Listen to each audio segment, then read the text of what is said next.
Has your child ever looked like this? Frustrated about the growingly hard reading level they are expected to attain? Well, then keep watching. This video is for you. Child illiteracy is a large problem, particularly in the United States.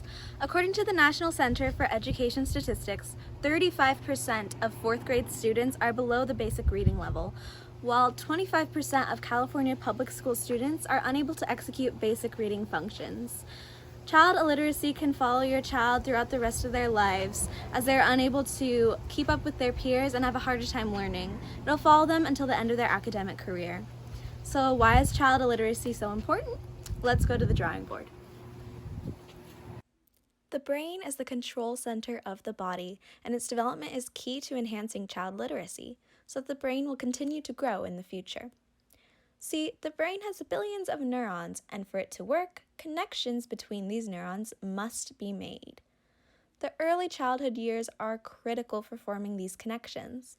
Children make connections based on experiences, and it is critical to foster these connections before traditional education occurs, as well as during traditional education.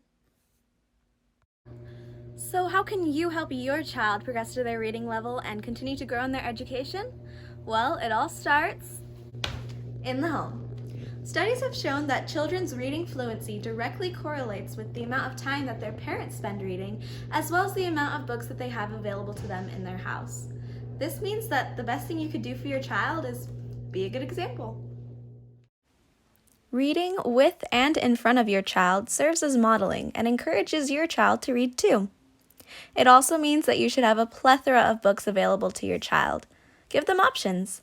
Children love to be involved in decision-making, so maybe let them pick the bedtime storybook.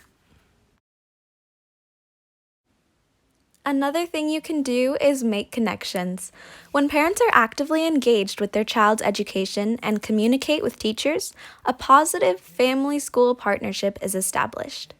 By making connections in your child's education circle, both you and your child learn to reach out for support from their teachers and the community. This teaches your child to not be scared to ask for help throughout their education. Something that can help pique your child's interest in reading is incorporating their own interests into a reading activity. Nowadays, children spend a large amount of time on streaming apps like Netflix or Disney+, but allowing your child to pick the genre or subject matter of books they would like to read greatly encourages literacy and brings enjoyment into something that might have been seen as a chore before. And now you know what you can do to help prevent child illiteracy. And remember,